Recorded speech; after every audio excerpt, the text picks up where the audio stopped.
नमस्कार, मैं हूं सौरभ त्रिपाठी। आप देख रहे हैं निकाय चुनाव का हमारा खास कार्यक्रम सिटी का सरताज कौन। निकाय चुनाव की मतदान की तारीख जैसे जैसे करीब आती जा रही है, वैसे वैसे नगर निकाय चुनाव की सरगर्मियां तेज हो रही हैं। तो कहीं पार्टी प्रत्याशी टिकट नहीं मिलने से नाराज, तो कहीं आखिरी समय में प्रत्याशी बदल दिए गए हैं। ऐसे में कम समय होने की वजह से पार्टी कार्यकर्ताओं से लेकर बड़े नेता को चुनाव प्रचार में कड़ी मेहनत करना पड़ रहा है। नाराज प्रत्याशी निर्दलीय के रूप में नामांकन कर पार्टी के लिए मुसीबत बनते नजर आ रहे हैं। इस नाराजगी का सामना सिर्फ निकाय चुनाव की हार जीत को लेकर नहीं देखा जा रहा है, बल्कि 2024 की लड़ाई की सेमीफाइनल के तौर पर भी इसको देखा जा रहा है। पार्टियां देख रही हैं। बात अगर बहराइच, फतेहपुर, फिरोजाबाद की करें तो यहां के समीकरण कांटे के हैं। बीजेपी सपा के साथ साथ निर्दलीय प्रत्याशी भी यहां पर कांटे की टक्कर देते हुए नजर आ रहे हैं। निकाय चुनाव की लड़ाई बेहद ही अब तेज होती जा रही है। खूब गरमाई और काम करेगा इस बार का टिकट। तो सिटी का सरताज कौन, इस कार्यक्रम के माध्यम से हम आपको बताएंगे कि नगर निकाय के 14,684 पदों पर चुनाव, 17 महापौर, 200 नगर पालिका अध्यक्ष, 545 नगर पंचायत अध्यक्ष और 1420 पार्षदों के चुनाव। पहले चरण के 9 मंडल में 4 मई को चुनाव, यानी पहले मंडल की बात किया जाए तो सहारनपुर मंडल की बात करें तो शामली, मुजफ्फरनगर, सहारनपुर में 4 मई को मतदान होना है। मुरादाबाद मंडल में बिजनौर, अमरोहा, मुरादाबाद, रामपुर 4 मई को मतदान होना है। गोरखपुर मंडल की बात कर लें तो देवरिया और महाराजगंज, कुशीनगर, यहां भी 4 मई को ही मतदान होना है। और इसके अलावा आगरा मंडल की बात किया जाए तो आगरा में फिरोजाबाद, मथुरा, मैनपुरी में भी 4 मई को मतदान होना है। झांसी की अगर बात करें तो झांसी में जालौन, ललितपुर में 4 मई को मतदान होना है। प्रयागराज मंडल की बात किया जाए तो कौशाम्बी, प्रयागराज, फतेहपुर, प्रतापगढ़ में 4 मई को मतदान होना है। वहीं लखनऊ मंडल की अगर बात करें तो उन्नाव, हरदोई, लखनऊ, रायबरेली, सीतापुर, लखीमपुर खीरी में 4 मई को मतदान होना है। देवीपाटन मंडल की बात किया जाए तो गोंडा, बहराइच, बलरामपुर, श्रावस्ती में 4 मई को मतदान होना है। वहीं वाराणसी मंडल की बात करें तो वाराणसी मंडल के अंतर्गत जो जिले आते हैं, गाजीपुर, वाराणसी, चंदौली, जौनपुर में भी 4 मई को मतदान होने हैं। निकाय चुनाव के लिए सुरक्षा व्यवस्था की पूरी इंतजामात किए गए हैं। पहले चरण के लिए 9,880 निरीक्षक, उप निरीक्षक तैनात किए गए हैं। वहीं अगर बात किया जाए तो 1,14,177 मुख्य आरक्षी, और वहीं बताया जाए अगर बात किया जाए तो 47,985 होमगार्ड। पीएसी की बात किया जाए तो 86 कंपनियां तैनात की गई हैं। वहीं सीपीएफ की बात किया जाए तो 35 कंपनियां और 7,500 प्रशिक्षण लिया गया है। और यही अगर निकाय सिटी के सरताज कौन कार्यक्रम में आज हम जानेंगे कि आखिरकार पहले चरण में जो चुनाव होने हैं, जो मतदान होने हैं, किस तरीके से तैयारियां मुकम्मल की गई। देखिए, सभी पार्टियों ने अपने अपने स्तर पर जोर आजमाइश की है। अब अंतिम मुहर जनता को लगाना होता है, क्योंकि जनता ही जनार्दन होती है लोकतंत्र में। तो चलिए, हमारे साथ हमारे जो है संवाददाता जुड़े हैं जौनपुर से, अजीत गिरी और सत्येंद्र सिंह जुड़े हैं, और इसके अलावा पॉलिटिकल एनालिस्ट। तो सबसे पहले बात करते हैं अजीत, किस तरीके से जौनपुर में तैयारियां की गई हैं? बता दूं कि सुबह 7 बजे से मतदान शुरू हो जाएगा जनपद जौनपुर में, और यहाँ के मतदाता तय करेंगे कि किसके स्तर पर ताज का सेहरा बंधेगा। लेकिन जिस तरह से आपको बता दें कि सभी पार्टियों ने अपनी पूरी ताकत झोंकी थी, जिसमें आज एक तमाम कई पार्टियों के वीडियो, पुराने वीडियो, कई कई सालों के वीडियो वायरल, किसी की सभी धूमिल करने के लिए वीडियो वायरल कर रहा है, तो कोई बयानबाजी कर रहा है। तो लेकिन इस बार जनता काफी जागरूक हो चुकी है। अगर जी आपको बता दें कि जनपद जौनपुर में 3 नगर पालिका, जो नगर पालिका मतलब क्षेत्र है, 3 नगर पालिका और 9 नगर पंचायत है यहाँ पर। और 3 नगर पालिका में आपका जनपद जौनपुर में जिस तरह से यहाँ पर देख सककर आपको बता दें कि 22 साल से बसपा का कब्जा रहा है। अभी परसों मुख्यमंत्री, सूबे के मुख्यमंत्री योगी आदित्यनाथ भी एकदम जनपद जौनपुर के शहर के बीचों बीच में बीआरटी मैदान में एक जनसभा को संबोधित किया था, और उन्होंने यहाँ की जनता से अपील की थी कि आप लोग कमल को खिलाएं, हमारी डबल इंजन की सरकार है, जिस तरह से विकास कर रही है। अगर इस बार अगर यहाँ पर नगर पालिका भाजपा का चेयरमैन अगर होता है, ट्रिपल इंजन की सरकार बनेगी और जनपद जो काम अधूरे रहे उन कामों को किया जाएगा, और विकास की गंगा जनपद जौनपुर के शहरों में भी बहेगी। तमाम आपको बता दें कि जिस तरह से प्रभारी मंत्री दिनेश कुमार सिंह और गिरीश चंद्र यादव जो राज्य मंत्री है, लगातार यहाँ के प्रत्याशी के पक्ष में लगातार वोटिंग के लिए अपील कर रहे थे जनता से। तो कहीं ना कहीं 22 साल का जो बसपा का किला है, इस बार ढहाने के लिए भाजपा पूरी तैयारियों से जुट चुकी है जी। और लगातार और वही शाहगंज की बात करें तो शाहगंज में सपा और भाजपा का कड़ी टक्कर देखने को मिल रहा है। और वही मुगरा बादशाह की बात करें, क्योंकि मुगरा बादशाहपुर में पहले भी चेयरमैन भाजपा का था, तो कहीं ना कहीं वहां पर भाजपा को काफी समर्थन भी मिल रहा है। इस बार वहां भी देखने लायक होगा, क्योंकि इस बार वहां की भी जनता उसमें कहीं समीकरण, मुस्लिम समीकरण को लेकर थोड़ा इधर उधर हुआ है, बिल्कुल। तो जिस वजह से भाजपा और सपा में टक्कर देखने को मिल रही है। बिल्कुल लेकिन अजीत, सबसे अगर दिलचस्प बात जो है करें जौनपुर का जौनपुर चुनाव। के रामपुर में पहली बार चेयरमैनी का चुनाव होगा, वहां पर किस तरीके से तैयारी की गई है, क्या कुछ जानकारी उसके विषय में? जी मैं बता दूं, वहां पर भी अगर इस तरह की अगर आपको बताओ रामपुर की वहां की बात करें तो भाजपा और सपा में कड़ी टक्कर देखने को मिल रही है। क्योंकि ज्यादातर अब ये जातीय समीकरण को देखते हुए जिस तरह से मुस्लिम मुस्लिम मतदाता जो है जिस तरफ से करवट बदलेगा, या तो यादव मतदाता जिस तरफ, उसी का प्रत्याशी होगा। लेकिन अब इस बार जनता जागरूक हो चुकी है, पढ़ी लिखी जनता हो चुकी है, लोग शिक्षित हो चुके हैं। जिस तरह से सुबह के मुख्यमंत्री योगी आदित्यनाथ ने कहा था, उन्होंने कहा था कि पूर्व की सरकारों में पहले जौनपुर के लड़के युवा के हाथों में तमंचे हुआ करते थे, आज के युवा शिक्षित हैं, उनके हाथों में कलम है। तो जौनपुर की जनता जान चुकी है, पढ़ी लिखी शिक्षित जनता है। बिल्कुल। अब एक विकास की ओर मैं बात हो कर रही रहा था है। अजीत, जौनपुर की अगर बात कर रहा, रामपुर का ही अगर बात कर रहा, पहली बार चेयरमैनी जो चुनाव हो रहा था, तो यहां पर प्रत्याशी कुछ बीजेपी के जो हैं वो अब जो है कार्यकर्ता नाराज है। जैसे कि वहां पे एक विनोद प्रधान थे, उन्होंने काफी दिन से कोशिश किया लेकिन बीजेपी से टिकट नहीं मिला। छेदी जायसवाल को वहां चुनाव को लिया मिला, और फिर इसके अलावा ये कहा जा रहा था कि मनीष जायसवाल जो है वहां के कैंडिडेट हैं, उनको भी मिल सकता था, लेकिन विश्वास नहीं जताया बीजेपी ने शायद, जिसकी वजह से छेदी जायसवाल को चुनाव में कमल का निशान मिला है, बीजेपी की तरफ से लड़ रहे हैं। तो जो प्रत्याशी नाराज हैं, जो निर्दलीय चुनाव लड़ रहे हैं, क्या वो भी वोट कटवा का काम करेंगे?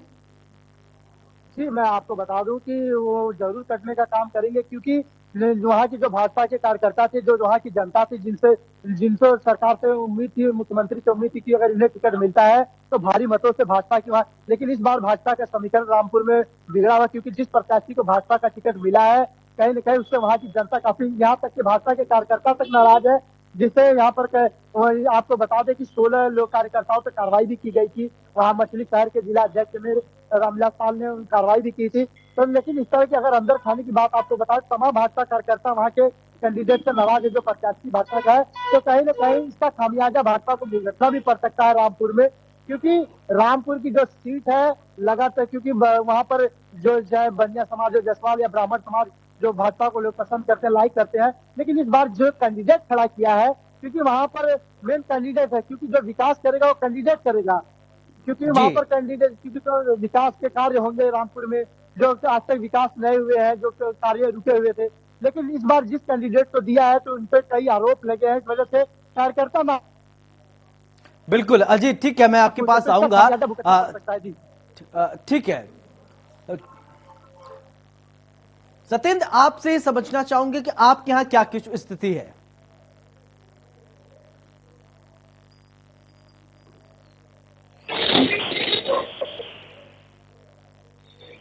सत्येंद्र, आप तक आवाज पहुंच रही है?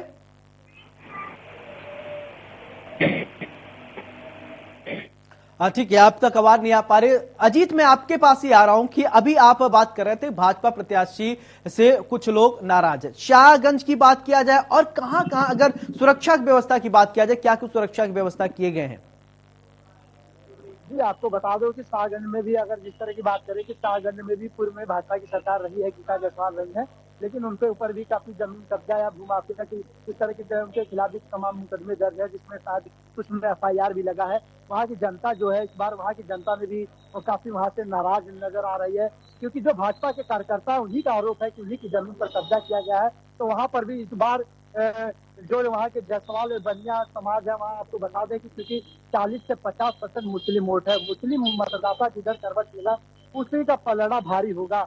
लेकिन अगर सुरक्षा व्यवस्था की बात करें तो लगातार जनपद के जिला अधिकारी, ठीक है शिवम, आपके पास आना चाहूंगा। अगर प्रतापगढ़ की बात करें तो किस तरीके से व्यवस्थाएं की गई हैं? व्यवस्था की बात करें तो लगातार अभी अभी शाम को। ठीक है अजीत, आपकी बात आ गई। शिवम, प्रतापगढ़ की अगर बात करें तो व्यवस्थाएं किस तरीके से हैं? जी आपको बता दें, वहाँ व्यवस्थाएं चाक चौबंद पूरी तरह से है। पूरी ड्रोन से कैमरे से निगरानी रखी जाएगी, क्योंकि सागर में कुछ ऐसे बूथ भी हैं संवेदनशील है कि लगातार वहाँ पर अजीत, मॉनिटरिंग मेरा की जा रही सवाल है। शिवम से है। शिवम, पहले आप अपने आप को अनम्यूट कीजिए। शिवम, क्या आप मुझे सुन पा रहे हैं? हाँ सर, आवाज आ रही है। हाँ, हेलो। मेरा सवाल यह है कि अगर प्रतापगढ़ की बात किया जाए तो तैयारियां किस तरीके से की गई हैं कल के लिए?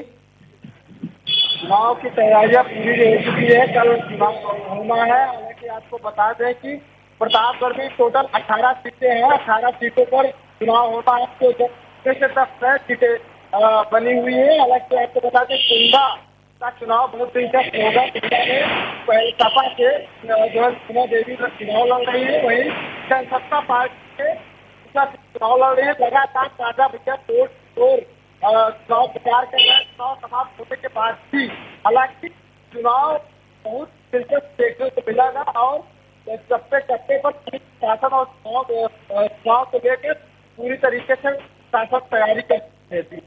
ठीक है शिवम, अगर बात किया जाए अति संवेदनशील जो जगह है वहां पर किस तरीके से व्यवस्था की गई, क्या ये चिन्हित किए गए हैं कितने अति संवेदनशील जगह हैं?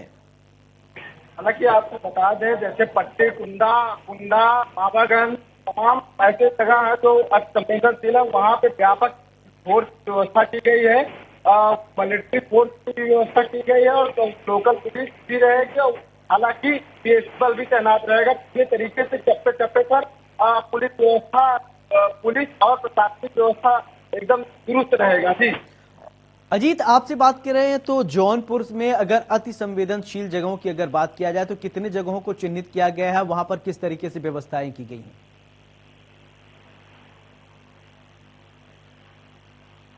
अजीत, आप अपने आप को अनम्यूट कीजिए पहले। आवाज आवाज आवाज आवाज अनम्यूट करें। आवाज आवाज आवाज आपको बता दें कि जिस तरह से जनपद जौनपुर में संवेदनशील है, और संवेदनशील पर पुलिस अधीक्षक ने तमाम वहाँ पर व्यवस्थाएं की है। वहाँ पर पीएससी तैनात कर दी गई है। जो बूथों पर सवेरे 6 बजे पीएससी बल लग जाएंगे, चाहे सागर हो, चाहे केराकत हो, चाहे जौनपुर हो, वहाँ पर पीएससी बल तैनात रहेगा संवेदनशील पर। और तरह तरह की मॉनिटरिंग की जाएगी। वहाँ पर सिटी मजिस्ट्रेट, जोनल हेड लगाए गए हैं। सिटी मजिस्ट्रेटों की निगरानी में तमाम अधिकारी वहाँ पर रहेंगे, और उसके बाद लगातार मॉनिटरिंग होगा। जिलाधिकारी खुद मॉनिटरिंग कर रहे हैं, पुलिस अधीक्षक खुद मॉनिटरिंग कर रहे हैं। और सबसे बड़ी बात है, जो अति संवेदनशील है वहाँ पर ड्रोन कैमरे से भी निगरानी रखी जाएगी। जी बिल्कुल शिवम, अगर बात किया जाए प्रतापगढ़ की तो प्रतापगढ़ में कई सारी जो ऐसी व्यवस्थाएं हैं जो जिनको लेकर सवाल भी उठे हैं। अगर प्रशासन के सामने चुनौती की बात करें तो किस तरीके की चुनौतियां हैं?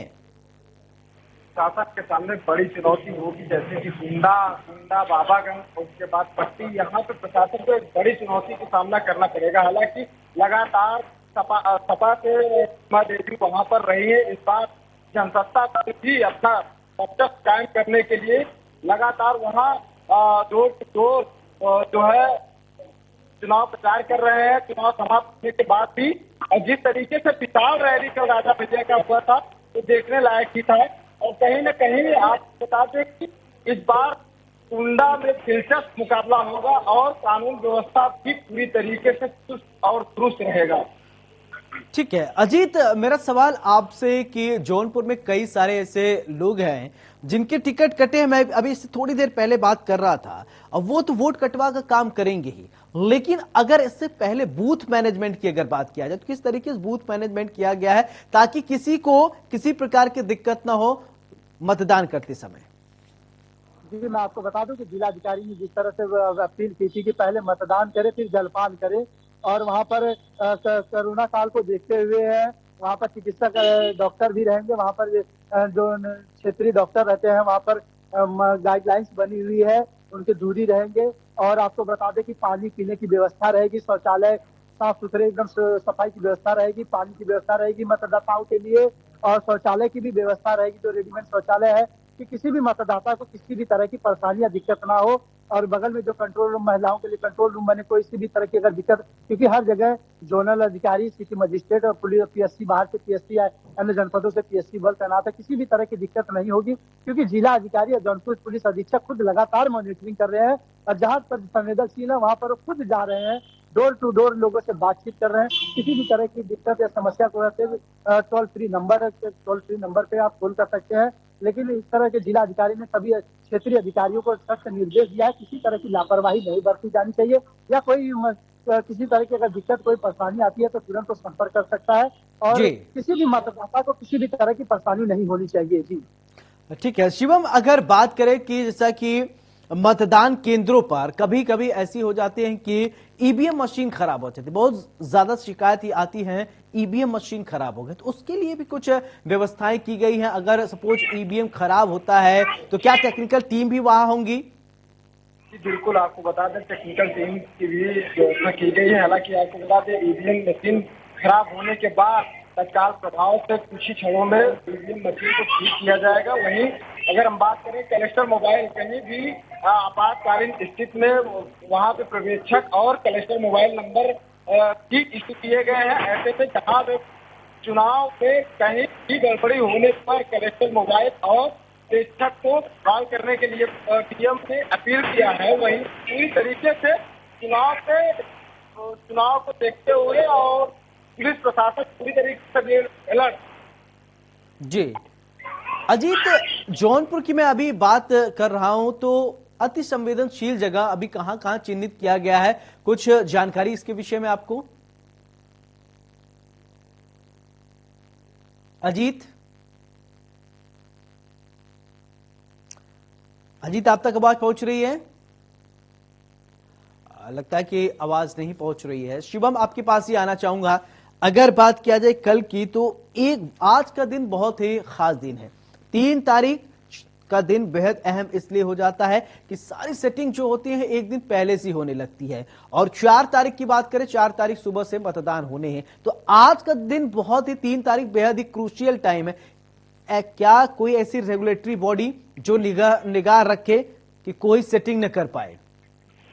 किस तरीके से बता रहे हैं कि रात में ही आज पूरे प्रत्याशी अपना ताकत दिखेंगे। कहीं न कहीं मतदान भी आज रात को ही खुल जाते हैं किसको वोटिंग करना है। अगर हम बात करें कि बीजेपी, सपा और बसपा की तीनों में लगभग कई सीटों पे ऐसी जगह टक्कर हो रही है। हालांकि बीजेपी के कई जगह मतभेद की वजह से कई जगह माहौल गड़बड़ भी नजर आ रहे हैं। ऐसे में आज जो करना है, आज ही रात 4 या 2 मिलकर आज ही सारा मामला सेटलमेंट किया जाएगा और होटल ठीक है आपकी बात आ गई।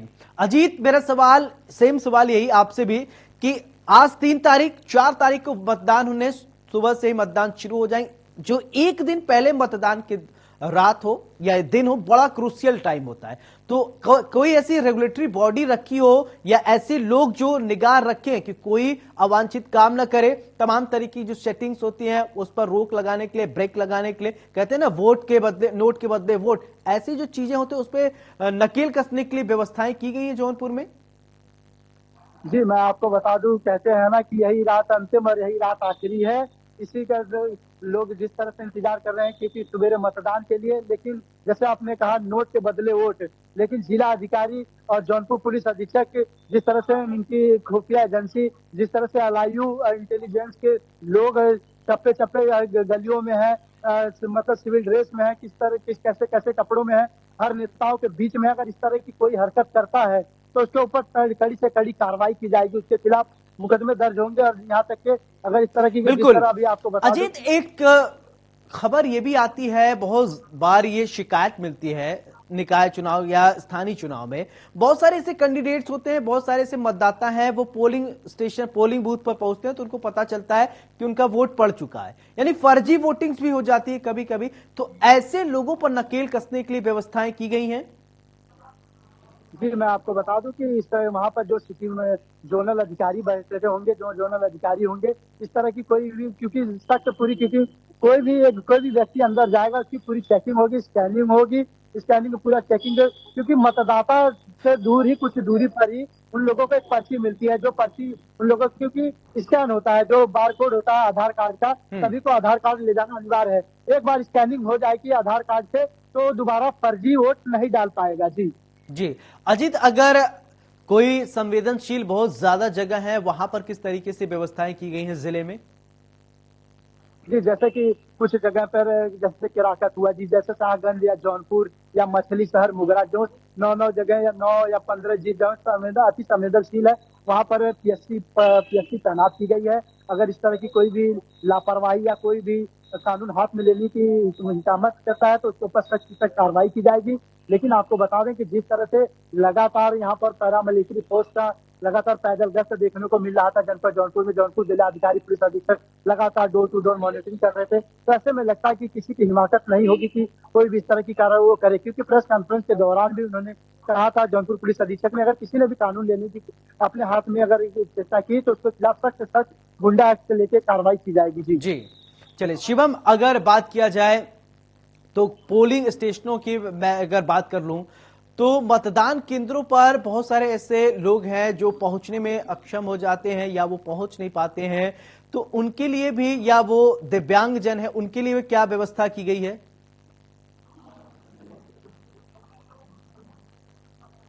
शिवम, आप अपने आप को अनम्यूट कीजिए। ठीक है, बोलिए बोलिए। जो कोई पहुंच नहीं पाते उनके लिए 700 रुपये जो है उसके। हाँ ठीक है शिवम, बोलिए बोलिए, आपकी आवाज आ रही है। जो कोई नहीं पहुंच पाते उनके लिए 700 रुपये उनके लिए व्यवस्था की गई है। जो जैसे सरकारी कर्मचारी है वो अपना वोट वहीं से डाल सकते हैं अलग। और कई बार मतदान तो वहाँ पे एक व्यवस्थापक और इसके बाद जो है वहाँ के जो एजेंट होते हैं वो फर्जी मतदान को पहचान करते हैं। किस तरीके जो फर्जी मतदान डाला जाता है उसको पकड़ के किनारे साइड लगाते हैं। उसके बाद प्रशासनिक कार्रवाई की जाती है। हालांकि लगातार फर्जी मतदानों पर पैनी नजर रहेगा प्रशासन का। जी ठीक है अजीत, मेरा एक सवाल आपसे ये कि पुलिस प्रशासन के सामने चुनौतियां कौन कौन सी हैं कल के लिए? जी, आपको बता दें कि जौनपुर पुलिस अधीक्षक या जौनपुर पुलिस के आगे चुनौती की अगर बात करें, क्योंकि यहाँ पर सख्त आदेश दे दिया गया है सभी अधिकारियों, पुलिस अधिकारियों को कि 7 बजे मतदान होना है और आप सभी को 6 बजे वहाँ पर पहुंच जाने हैं।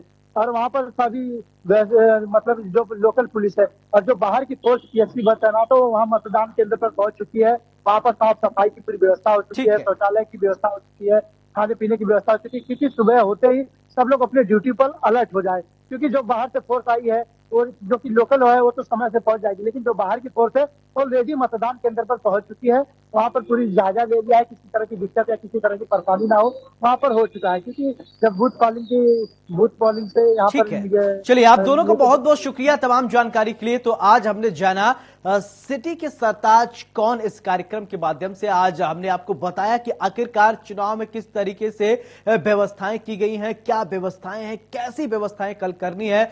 चुनाव की अगर बात किया जाए तो कल सुबह 7 बजे से मतदान केंद्रों पर मतदान शुरू हो जाएंगे। आप भी अगर आपके जिले में वोटिंग हो रही है तो आपको जरूर अपने मताधिकार का इस्तेमाल करना चाहिए, क्योंकि अगर आप वोट नहीं करेंगे, वोट से ही चोट किया जाता है। अपने प्रतिनिधि को चुने जिसको आपको लगता है कि ये आपके लिए विश्वसनीय है, उसको चुने। सिटी का सरताज कौन इस खास कार्यक्रम में मेरे साथ फिलहाल इतना ही। नमस्कार।